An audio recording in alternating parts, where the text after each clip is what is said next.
J'ai été 2 fois coordinateur, d'abord de la traduction liturgique elle-même, depuis 1995. Vous m'entendez ? D'accord. Depuis 1995 jusqu'à la publication de la Bible en 2013. Et puis, en ce qui concerne l'édition que nous présentons aujourd'hui, les notes explicatives, l'idée m'est venue dans une librairie parisienne, à la Procure. Comme par hasard, j'étais au rayon biblique et j'ai entendu, pardon pour mon indiscrétion, une dame qui voulait acheter une Bible complète. Et le vendeur, très aimablement, lui a présenté les grandes Bibles connues et aussi la traduction liturgique de la Bible, en lui disant c'est le texte que désormais vous entendez à la messe et dans la liturgie de façon générale.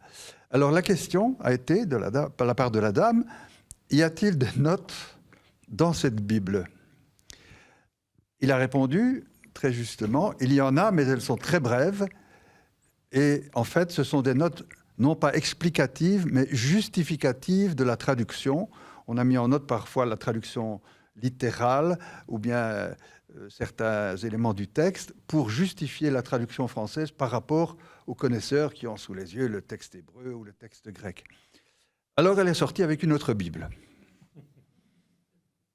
Alors je me suis dit, il y a quelque chose à faire. Et peu de temps après, à la suite de plusieurs circonstances favorables, j'ai pris personnellement la décision de me lancer dans cette nouvelle aventure. Et la première chose à faire était d'aller demander à la commission épiscopale francophone pour les traductions liturgiques la permission de reproduire le texte paru en 2013. Et nous avons été fort bien reçus. M. Briand était avec nous, M. De Villers. C'était Monseigneur Aubertin qui nous accueillait avec Frédéric Bergeret. Puis il y avait encore une personne que j'oublie. Pardon ? Ah ben oui, monsieur Marc Le Boucher, pardon. La mémoire étant la faculté d'oublier. Et donc finalement, on a eu une permission précise. Et donc, parallèlement à cela, nous avons lancé le travail. Le défi, si vous voulez, c'était de trouver les spécialistes pour rédiger ces notes explicatives. Alors, j'en connaissais déjà un certain nombre qui avaient collaboré à la traduction elle-même. Mais certains étaient déjà morts, et puis d'autres avaient une très mauvaise santé. Donc, ça a permis de rajeunir un peu l'équipe de collaborateurs. Et finalement, donc, alors que pour la traduction, quand on a fait nos comptes, on était 70, en belge, ça se dit 70. Votre micro, père. Pardon. Pour la traduction elle-même, on était 70 quand on a fait nos comptes. Donc, on a fait une 70 française sans le savoir. Tandis que pour l'annotation, où la méthode de travail était très différente de la traduction, pour les annotations, nous avons été 21. Voilà comment ça se passe. Mais c'est bien une initiative personnelle, c'est-à-dire que si vous n'aviez pas croisé cette dame dans cette librairie, cette note explicative n'aurait jamais vu le jour. C'est-à-dire, j'avais quand même eu un peu l'idée auparavant. Ah, quand même. Et on m'avait dit, déjà dans les années 2010, il faudrait faire aussi une édition annotée avec des notes. J'ai dit, ça c'est un autre travail. Et puis parce qu'entre-temps, j'avais un deuxième chantier, le chantier de la révision de la traduction du missel romain. Oui, alors... Que vous allez reprendre en 2022. Mais... Non, 3022. 3022, pendant qu'on y est, après tout, c'est vrai. Alors, bon... Mais qu'est-ce qu'une note explicative ? Quelle est la définition, en fait, de cette intitulé ? Le travail qui a été demandé aux spécialistes, en général, des spécialistes de haut niveau, universitaires, professeurs de séminaire, etc., je leur ai dit, voilà, vous relisez tranquillement la traduction liturgique de la Bible, qui est déjà plus claire que d'autres traductions, et puis, quand vous butez sur un mot... Donc vous vous mettez dans la peau d'un lecteur moyen, quelqu'un qui comprend le français, par exemple, des informations à la télévision. Donc pas nécessairement un membre de l'Académie française. Bien que dans les annotateurs, il y ait eu non seulement une professeure en Sorbonne, mais un membre de l'Académie des inscriptions et belles-lettres.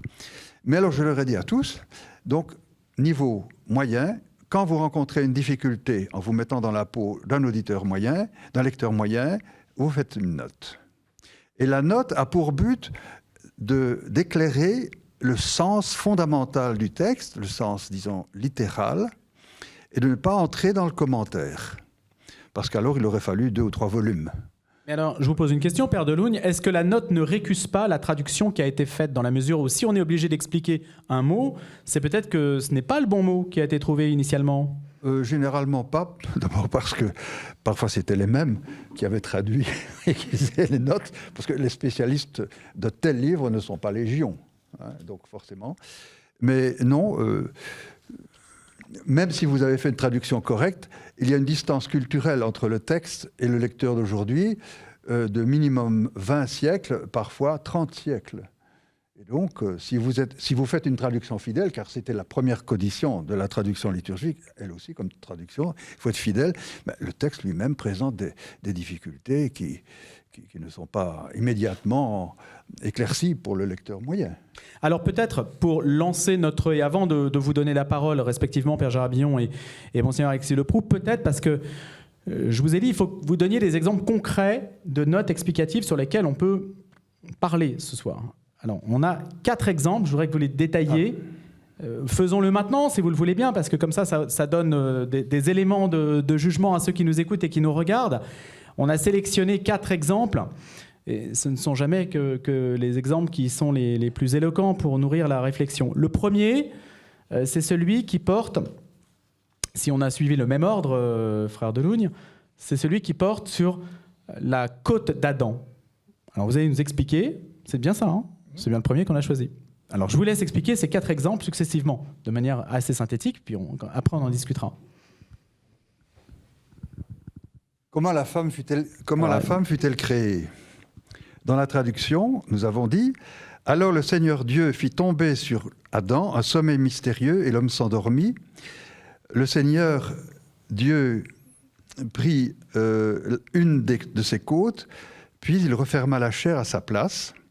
Avec la côte qu'il avait prise à l'homme, il façonna une femme et il l'amena à l'homme. » La reprise du mot « côte » a été critiquée parfois parce que c'est la seule fois que le terme a le sens de côte dans l'hébreu de la Bible, mais ce n'est pas une objection irrémédiable parce que dans la Bible, les parties du corps humain sont utilisées pour désigner les parties des bâtiments. Il y a un article de Dorme 1925 là-dessus.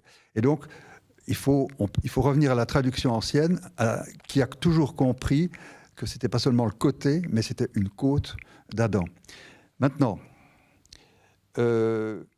certains estiment avec votre micro, s'il vous plaît. Certains estiment ridicule, voire machiste, l'allusion d'une côte de l'homme, du monsieur, pour créer la femme. On n'est pas, bien sûr, dans une description clinique, mais symbolique. L'important est de voir que dans une civilisation archaïque où la femme était considérée comme inférieure à l'homme, le texte biblique exprime qu'elle est foncièrement l'égale de l'homme, bien plus, elle est tirée non pas de la poussière, de la boue, mais d'un élément déjà humain. Alors il y a une note sur le verset 22. L'image de la côte d'Adam est l'une des plus connues de la Bible et certainement l'une des plus mal comprises. L'auteur de la note est dans la salle, je le remercie. Dans un langage différent de celui du récit précédent, la brève narration des versets 21 et 22 dit « l'unité profonde du couple humain formé de la même chair ». L'exclamation poétique et l'étymologie populaire du mot « femme », « isha », confirment cette union profonde de l'homme et de la femme sans subordination déclarée. Et sur le verset 20, donc un peu auparavant, mais Adam ne trouva aucune aide qui lui corresponde. Quand on lui a présenté tous les couples d'animaux, Adam se dit « moi, j'ai personne qui me corresponde ». Alors, note explicative, l'apparition en second lieu de la femme n'est pas un indice de subordination. Elle relève de l'art du réalisateur qui fait entrer en scène un acteur essentiel du drame. La femme vient combler la solitude de l'homme, vécu comme un manque. Le Midrash, commentaire juif, fait défiler les animaux par couple devant l'homme et lui fait dire « Tous ont une aide, mais moi je n'en ai pas. L'aide dont il s'agit a un caractère à la fois personnel et indispensable. Le mot exprime habituellement le secours divin, le mot aide. Le manque ne sera comblé que par un véritable vis-à-vis. Voilà un exemple de note explicative. Voilà, alors pour conclure sur ce point, juste 2 questions. Le parcours de la note, une fois qu'elle est écrite, elle vous revient, c'est vous qui, en dernière instance, la validiez. La dernière instance, vous pouviez la corriger ? C'est la commission doctrinale de l'épiscopat donc, des évêques de France. Donc votre relecture, puis après la vérification ultime. Les notes ont toutes à peu près la même longueur, le même nombre de signes. Est-ce que vous vouliez calibrer ? C'est très différent, non. De même que par rapport aux textes qui sont annotés, il y a des textes très annotés et d'autres beaucoup moins. Quel est le texte le plus annoté ? Isaïe. Est-ce le plus dur ? Non. Le plus difficile à appréhender, c'est l'un des plus durs. En tout cas, un des plus riches. C'est le 5e évangile. Il y a une correspondance entre la longueur du texte et le nombre de notes ? Ça dépend. Il y a des textes faciles à commenter, les livres des chroniques, par exemple. L'Apocalypse, c'est déjà un petit peu plus difficile. Mais donc on ne transpire pas de la même manière sur les textes. Le spécialiste était quand même très libre. Oui. Alors, la recommandation, c'était la sobriété et la clarté. Et puis aussi, éviter l'érudition inutile. Parce que le souhait, c'est qu'on reste dans la note le moins longtemps possible pour revenir au texte biblique lui-même, à la parole de Dieu. Et qu'il n'y ait pas de contradiction avec le fait que cette Bible qui est oralisée serve à être comprise le mieux possible, et les notes. Il ne faut pas que les notes entrent en contradiction avec le style de la Bible. Non. Père Gérard Billon, vous qui avez participé donc à ces annotations, comment est-ce que vous avez vécu cette tâche ? Comment l'avez-vous accomplie et comment avez-vous reçu la consigne qui vous était donnée ?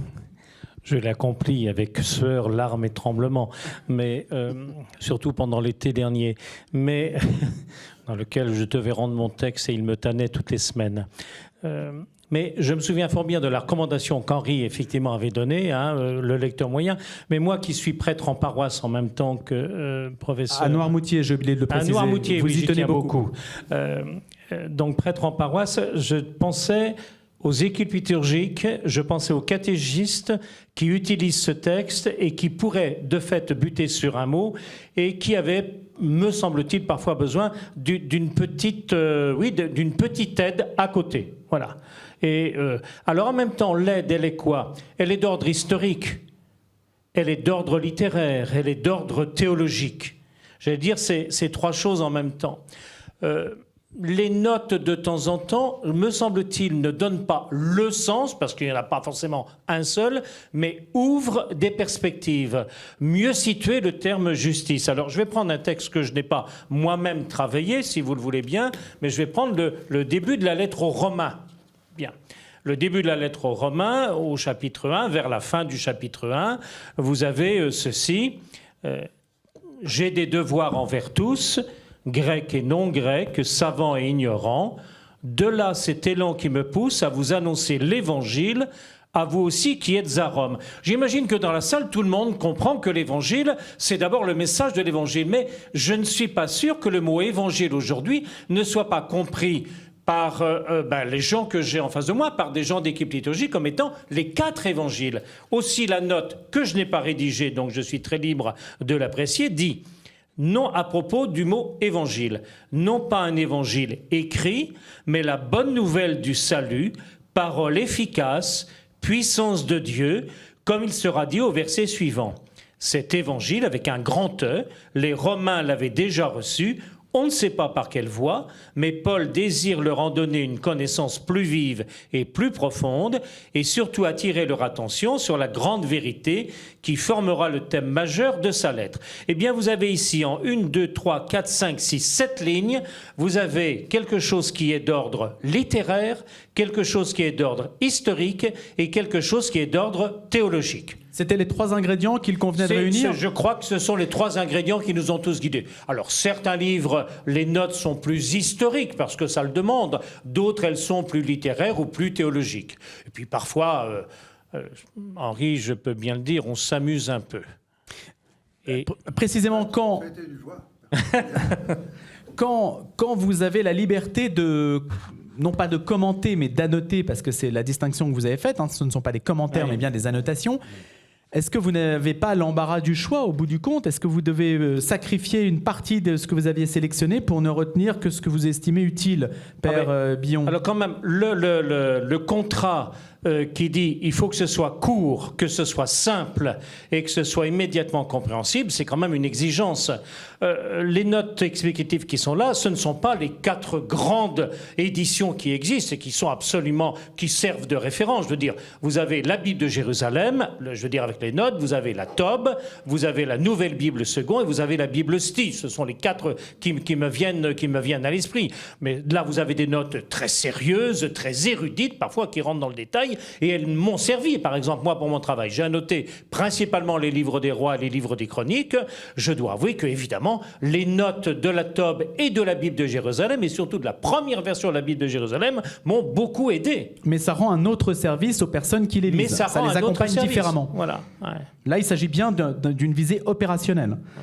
C'est-à-dire qu'on est vraiment dans l'exploitation de la liturgie, en fait, dans le cours de la liturgie. Comme j'ai surtout traduit, donc j'ai dit Livre des rois, il y avait également, et là Henri y était sensible, parce qu'il avait déjà fait pour d'autres livres, c'était de faire également des liens entre Ancien et Nouveau Testament. Je peux vous donner un petit exemple. C'est la fin du 2e livre des rois.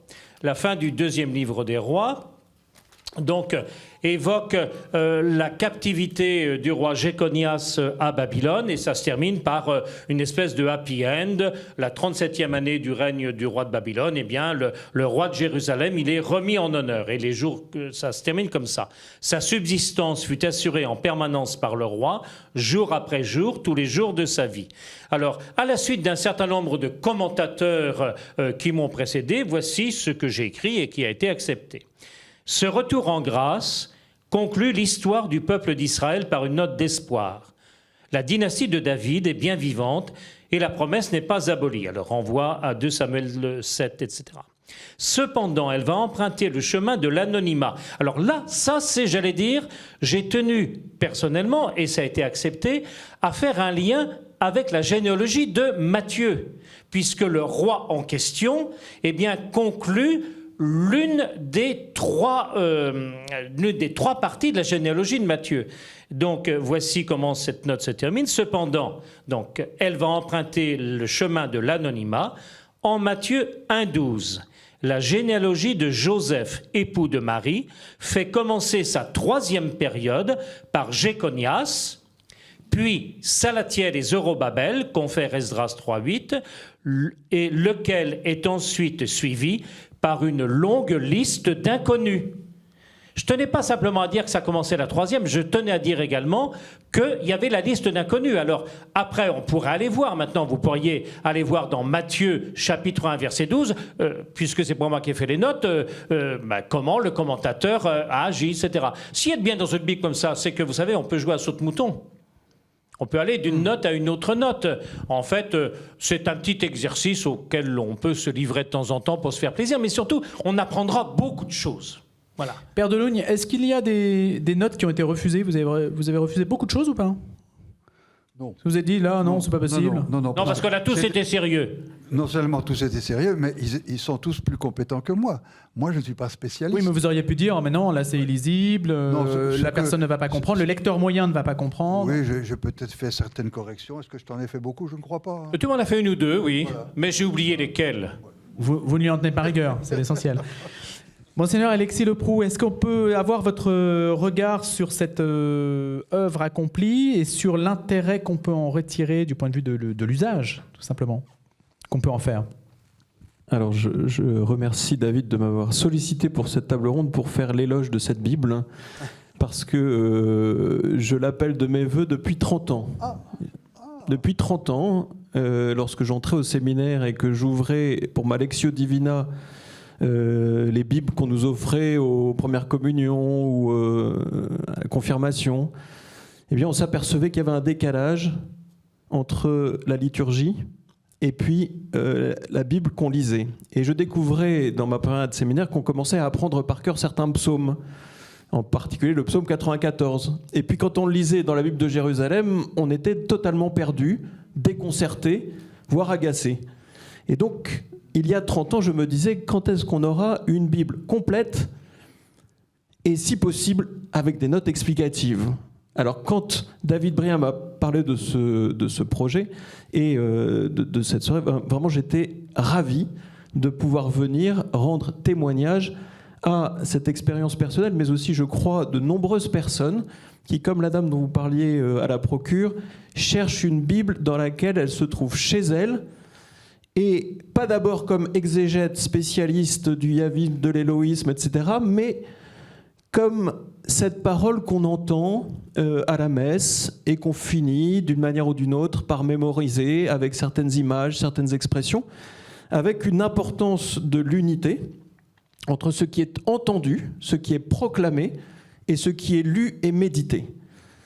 Et avec cet outil qui est tout à fait utile pour le lecteur, parfois un peu naïf, de ne pas être seul face au texte qu'il a entendu et qu'il peut relire, mais d'avoir, comme vous veniez de l'illustrer très bien, quelques aides, quelques appuis, non pas pour recevoir le sens de ce que le lecteur peut trouver, mais, j'allais dire, ces petites barrières très discrètes qui évitent de partir complètement dans le décor. Et donc elles ont une valeur, ces petites notes, j'allais dire, de garde-fou, pour qu'on puisse être dans le texte biblique, à la fois comme jeune étudiant, mais aussi de pouvoir prier avec un groupe du catéchisme, et passer assez naturellement avec la même Bible dans la lecture d'un texte évangélique ou d'un texte d'Isaïe, et d'avoir la possibilité de s'appuyer sur une note pour soutenir le lecteur.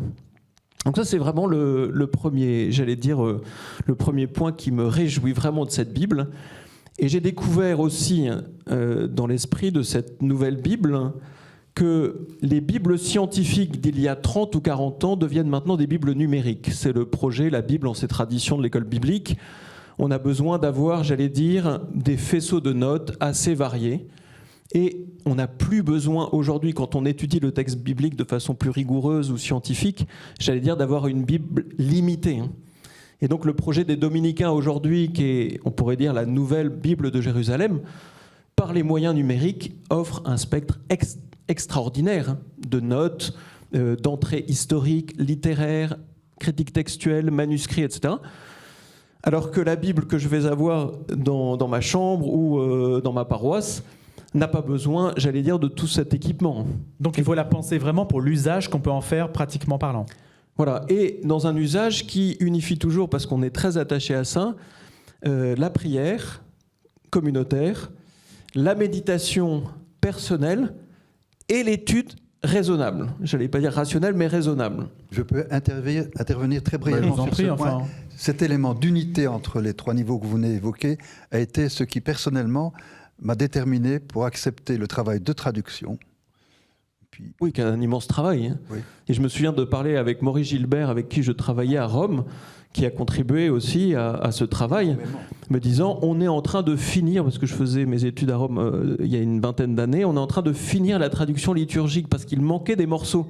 Il y avait le lectionnaire, et il y avait des parties entières de la Bible qui n'existaient pas dans la traduction liturgique. Donc l'événement de 2013 est déjà un événement qui, pour moi, m'a vraiment beaucoup réjoui, mais c'est vrai qu'elle est cette grosse Bible liturgique avec des notes uniquement de traduction perd un peu de sa force, je dirais, dans un groupe d'études bibliques pastorales et dans un moment liturgique. Et pouvoir vraiment, alors ça, pour moi, c'est vraiment l'outil le plus... Quand on étudiait l'évangile de Saint-Luc, j'avais vraiment choisi de prendre la traduction liturgique pour la faire apprendre par cœur aux jeunes avec qui je travaillais. Dont une des traductrices est dans la salle. Voilà. Et de pouvoir passer, j'allais dire, d'un travail un petit peu laborieux sur le texte avec ses crayons de couleur ou en tout cas ses petits crayons, et puis de pouvoir ensuite le prier ensemble et basculer, j'allais dire, de la catéchèse, du kérygme à la proclamation liturgique et à la méditation. Ça, c'est pour moi vraiment l'outil nécessaire. J'allais pas dire que c'est l'équivalent de la Vulgate ou du texte massorétique, mais c'est en tout cas, à mes yeux, l'outil qui manquait dans, j'allais dire, cette nouvelle époque de l'histoire de l'Église, qui permet une mémoire du texte, tel qu'on l'a eu en latin pendant des milliers d'années, oui, 1500 ans à peu près, et qui ouvre aujourd'hui une nouvelle étape pour l'Afrique, pour tous les pays francophones. Alors justement, selon les cultures francophones, cette Bible peut être tout à fait adaptée à la différence des pratiques du français. Oui. Oui Gérard et non. Billon Oui ou et Père non. Delogne. C'est-à-dire que... Oui et non. Oui et non, parce qu'un évêque africain qui participait aux réunions de la Commission internationale il y a quelques années nous avait dit qu'il attendait une traduction liturgique de la Bible complète, puisqu'il manquait 25 000 versets dans l'édition précédente. Et alors, on lui demandait, mais que faites-vous de la traduction française ? Eh bien, quand je vais dans les villages, j'ai le texte liturgique français sous les yeux et je le traduis dans la langue du pays. Donc, ce n'est pas le même usage que dans une paroisse parisienne. Donc il y a encore une traduction supplémentaire. Bah, Qu'est-ce que vous voulez dire ? Créer une traduction comme un targum, si vous voulez, ce qui est un usage tout à fait traditionnel, hein, mais oral. Donc ce n'est pas le même usage que dans les pays de langue française. Ou alors pour les pays africains, il y a une Bible en français fondamental, c'est-à-dire un vocabulaire de 800 mots. Mais il y a un peu plus dans la traduction liturgique de la Bible, voyez. Est-ce que vous pouvez... Allez-y, Pour Père. terminer, nous avons tenu compte du français du Québec.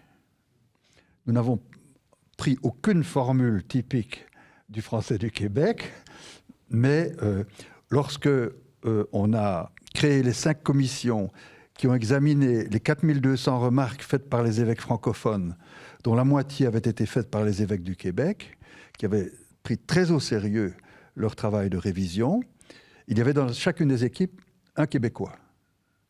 Et donc, ce qui aurait été incompréhensible ou inconvenant au Québec ne figure pas dans la Bible. Par exemple, le mot tabernacle, qui est un juron créé au Québec. Vous ne trouverez jamais le mot tabernacle dans la Bible, ni dans la liturgie. Vous trouverez dans les rubriques. Et donc vous l'avez remplacé ? Oui, la tente de la rencontre. Et il y a beaucoup de mots comme ça qui sont infréquentables dans certaines cultures francophones ? Calice, au Canada. Oui, ils sont quand même des mots Alors, importants. c'est la coupe. Mais alors, pour le français de Belgique, ça n'a pas posé de problème. ni d'Afrique du Nord, ni de Suisse. Donc il y a le cas québécois. Surtout. Est-ce que vous pouvez nous donner les 2 autres, je vois que le temps passe évidemment, mais 2 autres exemples qu'on avait choisis, Père Delogne. Le cas du linceul, la traduction et l'interprétation, la note qui accompagne, et celui de paroles de Saint Paul sur les souffrances de la Passion, pour montrer à quel point il est important de déminer les malentendus éventuels qu'il peut y avoir. Pour la question du linceul, dans la traduction officielle, elle aussi, jusqu'à 2013, le mot linceul apparaissait dans la narration, le récit des 2 apôtres qui courent au tombeau du Christ ressuscité et qui y voient dans l'évangile de Jean le linceul. Or, dans l'évangile de Jean, le terme ne figure pas. Le mot linceul, syndone en grec, figure dans les évangiles synoptiques, donc Marc, Luc, Matthieu, Marc et Luc, mais pas dans Saint Jean. Et donc, si le terme syndone ne se trouve pas dans Saint Jean, vous n'avez pas le droit de traduire par le mot linceul. Alors, que dit Saint Jean ? Il parle de 2 choses, du suaire. Le suaire, c'est une espèce de grande serviette qui servait à envelopper la tête, donc qui ne recouvrait pas du tout l'ensemble du corps. C'est pour ça qu'il est inexact de parler du suaire de Turin. Il faudrait parler du linceul de Turin. Et alors, il a un mot général, les linges, autonia, lintea en latin. Alors, on peut supposer que parmi les linges, il y avait le suaire. Mais il y avait peut-être aussi des bandelettes, comme quand le Christ ressuscite Lazare, on le débarrasse de ces bandelettes. Mais là, c'est encore un autre terme. Oui. Alors, vous avez fait une note sur le sujet. Explicative. Sur Jean 19, 40. Le terme ne signifie pas autre chose que linge ou même petit linge, donc autonia, et pas linceul. Jean ne nomme pas le linceul, syndone, dont parlent les synoptiques. Il pense ici au lien fait en l'occurrence de bandelettes de toile qui enserraient les poignets et les chevilles d'un mort, comme avaient été ceux de Lazare. Et c'est sur ce point de la toilette funèbre que porte l'observation qui suit. selon la coutume juive, d'ensevelir les morts. Alors, sur Jean 27, un peu plus loin, il y a sur le suaire, sur la phrase qui avait entouré la tête de Jésus. Littéralement, qui était sur sa tête, c'est-à-dire entourant le visage. Le suaire, au sens propre du terme, était, je vais vous le dire, était une sorte d'ample serviette normalement employée pour s'éponger. Alors, la note théologique maintenant, sur Jean 28, l'autre disciple vint et il crut. On ne comprend pas pourquoi il crut. Note, le disciple a fait aussitôt un rapprochement avec la scène précédemment décrite de la résurrection de Lazare, précédemment décrite dans l'évangile de Jean. Le mort était sorti du tombeau, pieds et poings liés, et le visage enveloppé d'un suaire. Jésus alors avait donné cet ordre, « Déliez-le et laissez-le aller ». Maintenant, alors moi, c'est quelque chose que j'ai appris grâce à la note. Maintenant, voyant les liens gisants dénoués et le suaire roulé à part à sa place, le disciple en déduit que Jésus a défait les liens, a défait lui-même ces liens. Il a fait le rapprochement entre les deux événements. Il est bel et bien ressuscité.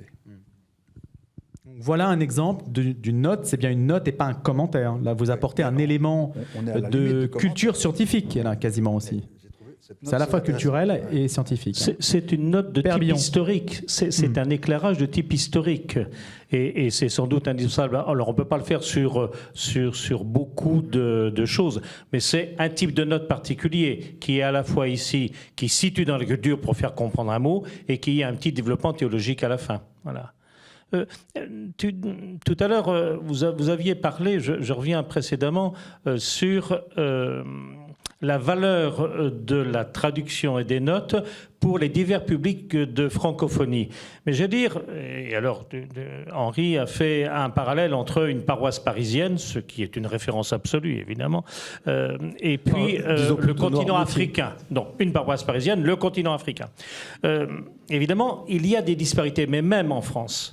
Je veux dire, j'étais samedi dernier avec des confirmants, des jeunes qui ont 13 et 14 ans, et le parcours avait prévu la lecture du début de la lettre aux Philippiens.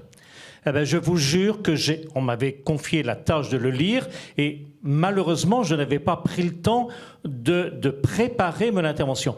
Eh bien, je me suis rendu compte que pratiquement toutes les phrases demandait explication pour les jeunes que j'avais en face de moi. Quand bien même l'équipe de la traduction de Philippiens avait beaucoup travaillé. Vous savez, on a un principe, les traducteurs, qui est ni plus clair que l'original, ni plus obscur. On est sur une corde raide, hein. Ben, je me suis rendu compte là que même une belle traduction comme celle-ci, quelque part, elle était encore perfectible. Et on sait bien qu'elle est toujours perfectible. Vous avez d'autres traductions. La Nouvelle Français Courant, par exemple, ou la Bible Parole de Vie, avec un niveau de langage différent, des phrases plus courtes. Alors, peut-être bien que ça rabote parfois un peu le sens, parce qu'il n'y a pas forcément beaucoup de notes, et il ne faut pas forcément beaucoup de notes. Vous savez, la NFC, c'est celle qui va se trouver dans The Bible, qui est assez utilisée dans les aumôneries, par exemple, hein. Mais là, c'est pour un autre type de type catéchétique. Ici, c'est pour la liturgie, et qui va servir pour la catéchèse aussi. Donc, c'est pas la Bible, c'est une Bible pour un usage donné, et qui, mon Dieu, essaye de faire pénétrer le lecteur. Vous l'avez, Alexis, vous l'avez bien dit, prière personnelle, méditation, proclamation liturgique, catéchèse. Oui, c'est un outil qui s'adresse quand même à un personnel, si on peut dire, un minimum averti, en tout cas mobilisé. Pour la Bible de la liturgie ? Celle-ci qui ne reçoit pas passivement quelque chose, qui est actif et qui va s'en emparer. Je crois qu'alors effectivement, Henri l'a dit à sa manière, et puis il le dit dans la préface. Je crois que effectivement, une Bible annotée comme celle-ci essaye de rendre le lecteur participant et actif dans sa lecture. Et c'est pas simplement, on reçoit pas simplement, on essaye de faire un chemin. Moi, je voudrais rebondir sur cette phrase. On demande souvent. Ça sera le mot de la fin. Quelle Bible on peut offrir à la confirmation, à la première communion ? Je dirais cette Bible-là, pour des jeunes et pour des jeunes adultes ou des gens qui se préparent au mariage, parce qu'ils vont pouvoir vraiment l'utiliser et dans l'acte pastoral qu'on mène et chez eux, dans leur prière et dans leur vie de famille. Donc, enfin voilà. Après, quand on rentre dans des études bibliques ou dans un dialogue un peu plus œcuménique, on peut tout à fait travailler sur d'autres Bibles qui ont tous leurs avantages. Eh bien, merci beaucoup. Merci beaucoup de nous avoir présenté cette Bible complète, d'avoir participé à cet événement religieux, éditorial, culturel, ecclésial. Père Henri Delougne, merci beaucoup. Père Gérard Billon et Monseigneur Alexis Leproux également d'avoir été des nôtres. Et puis je crois qu'à 19h15, c'est à présent Ève Grand-Georges qui prend le relais pour la Lectio Divina. Avec la traduction liturgique.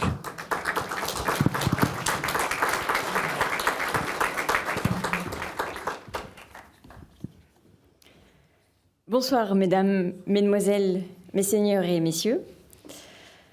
À mon jeune âge et à la rondeur de mon ventre, vous vous doutez peut-être que ce n'est ni en vertu de ma vie religieuse et d'une fréquentation longue et mûrie des Écritures que j'interviens devant vous ce soir. À ma place aurait dû se tenir sœur Marie-Raphaëlle de Hemptine, bénédictine au monastère de Hurtebise en Belgique et contributrice de cette Bible. Elle nous a donné un texte qui explique merveilleusement, je crois, le but de cette Bible, qui est de permettre et de faciliter la Lectio Divina pour tous. Je vais donc vous le dire.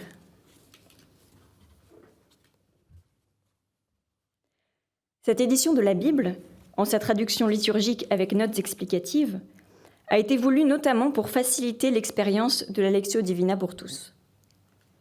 Mais qu'est-ce que la Lectio Divina, me direz-vous? C'est une relation particulière avec le texte biblique. Ce n'est pas la relation du scientifique, ni du curieux, ni de l'esthète. C'est la relation du croyant, qui voit dans le texte de l'Écriture un lieu de rencontre avec son Dieu. Ce genre de lecture suppose donc 4 attitudes. La foi, la patience, le travail et l'humilité. La foi, car je dois partir du présupposé que Dieu m'y donne rendez-vous pour me révéler quelque chose de lui et quelque chose de moi. La patience, car le sens émerge lentement et je ne peux le forcer à venir vite. Le travail, car il faut s'y mettre, se donner un peu de peine. Si je travaille le texte, je découvre que réciproquement, le texte me travaille. Enfin, l'humilité, car je ne peux pas dominer le texte, et encore moins le manipuler pour lui faire dire ce que je veux. Je dois respecter le texte tel qu'il est, même et surtout dans ses aspérités. Dans la démarche de la Lectio Divina, on part du constat qu'il y a essentiellement 2 sens à l'écriture. Mais l'un n'est pas accessible sans l'autre, le sens littéral et le sens spirituel. Ce qui est à notre portée, c'est le sens littéral. C'est celui-là que nous pouvons travailler. Le sens spirituel, lui, émerge peu à peu, de lui-même, tandis que nous faisons ce travail. Le sens spirituel, c'est celui qui nous travaille, parfois à notre insu. On parle aussi souvent des 4 étapes de la lectio. Lecture, méditation, prière et contemplation. Le danger de ce découpage théorique, c'est qu'il risque de nous ôter notre liberté, tout comme la liberté de la parole. Il ne faut pas se croire obligé de parcourir chaque fois et systématiquement chacune de ces étapes. J'insisterai sur l'importance de la première étape, la lecture.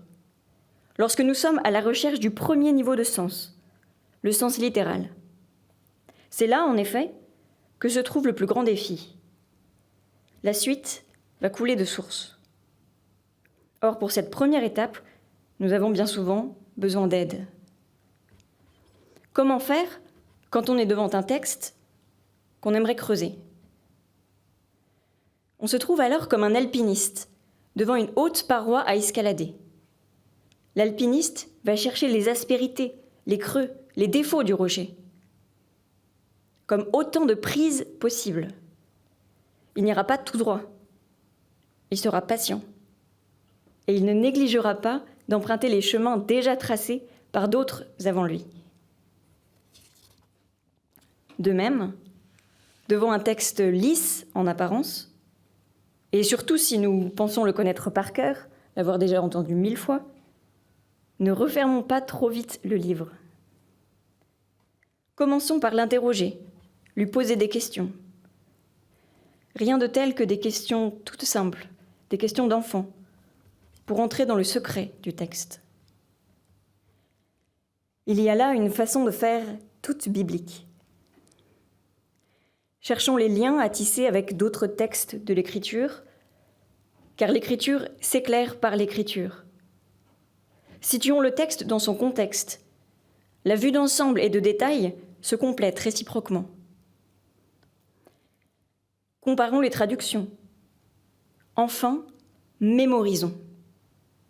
Cette mémorisation va nous permettre de vivre, sans même nous en rendre compte, la seconde étape de la lectio, la méditation, ou la rumination, pour reprendre l'expression des pères du désert, jusqu'à ce que la parole nous habite et remonte spontanément à notre conscience, dans des circonstances parfois inattendues, où elle vient en quelque sorte éclairer quelque chose que nous avons à vivre au présent. Combien de fois, par exemple, n'ai-je pas été réconfortée par cette parole ? Quand les hommes aiment Dieu, lui-même fait tout concourir à leur bien. Ou par celle-ci. Nous ne savons pas prier comme il faut, mais l'Esprit Saint vient au secours de notre faiblesse. Et combien de fois, en ces périodes de réchauffement climatique, ne me suis-je pas dit « La création tout entière gémit ». Ces exemples viennent tous les trois du chapitre 8 de la lettre aux Romains. Quand on invite un débutant à entrer dans la démarche de Lectio Divina, on ne commence pas par les lettres de Paul en général. Pourtant, même si beaucoup ont peur d'aborder ces lettres, il faut reconnaître que dans la mémoire collective des chrétiens, des formules comme celles que je viens de citer sont bien enracinées. Et il nous arrive de les citer sans trop savoir d'où elles viennent, ni quel est leur contexte. Une lecture attentive, soutenue par les notes, nous aidera à mieux comprendre le sens de ces formules, qui tapissent notre mémoire profonde. Prenons donc un instant ce chapitre 8 de la lettre aux Romains. Et demandons-nous, comme l'alpiniste, par quel biais aborder la paroi. Généralement, les aspérités du texte offrent les meilleures prises. Prenons les versets 17 et 18. Puisque nous sommes ses enfants, nous sommes aussi ses héritiers. Héritiers de Dieu, héritiers avec le Christ, si du moins nous souffrons avec lui pour être avec lui dans la gloire. J'estime en effet qu'il n'y a pas de commune mesure entre les souffrances du temps présent et la gloire qui va être révélée pour nous.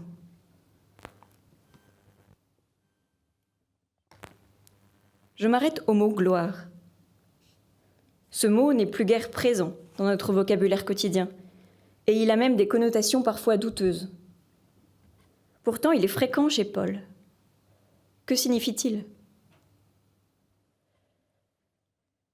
En faisant ma lectio, j'accepterai de ne pas comprendre tout de suite. Je garderai en mémoire les aspérités de ce mot. Je constaterai qu'il apparaît encore ça et là, et qu'il s'éclaire peu à peu d'intuitions nouvelles. En poursuivant ma lecture, je lis que la création attend avec impatience la révélation des fils de Dieu, qu'elle a été soumise au pouvoir du néant, mais qu'elle a gardé l'espérance d'être, elle aussi, libérée de l'esclavage de la dégradation pour connaître la liberté de la gloire donnée aux enfants de Dieu. je fais le lien entre tous ces mots. Et je vois que Paul veut nous dire ici qu'il y a un rapport étroit entre le sort de l'humanité et le sort de la création tout entière.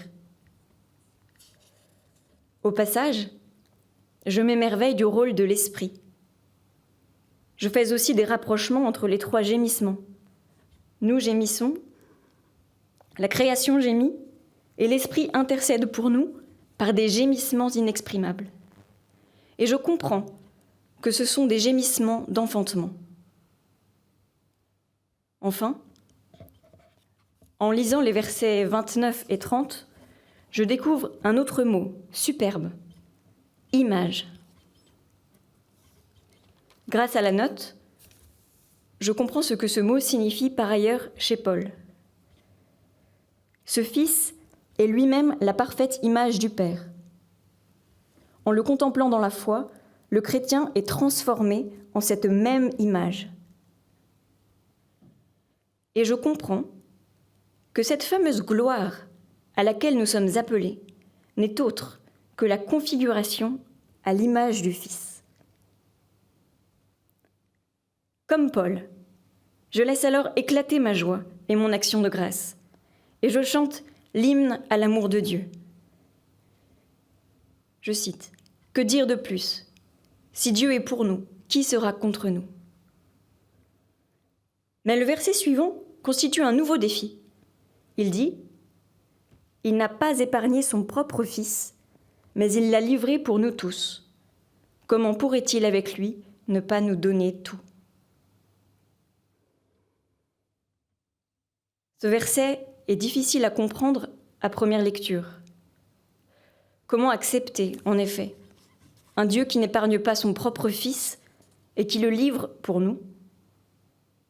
N'est-ce pas un scandale ? Oui, dans cette courte phrase, nous sommes au cœur du scandale. Ce verset ne nous renvoie-t-il pas l'image d'un Dieu insensible et cruel, voire pervers ? Et sans le recours à tout l'arrière-fond biblique qu'il présuppose, comment pourrions-nous l'accepter ?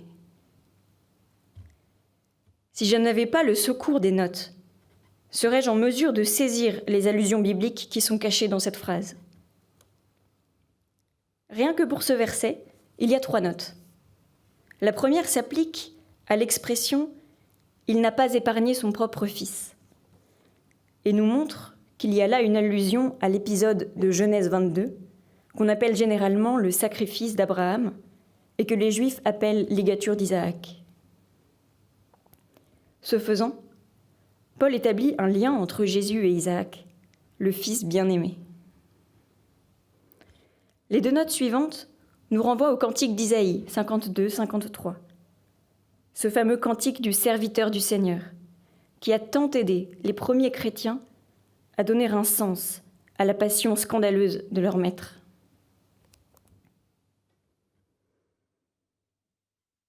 C'est tout un monde qui habite la pensée de Paul et qui s'exprime chez lui dans des formules denses et souvent un peu choquantes, comme les aspérités du rocher. À force de les lire, de les relire, de les comparer aux allusions bibliques sous-jacentes, on entre peu à peu dans les raccourcis de cette pensée foisonnante. Et c'est le même travail qui nous est demandé pour tous les livres bibliques. La Lectio Divina nous fait entrer dans un langage qui ne nous est pas familier. L'apprendre demande patience et persévérance, mais procure une grande joie quand parfois l'étincelle du sens jaillit comme une évidence. Que monte alors en nos cœurs l'action de grâce.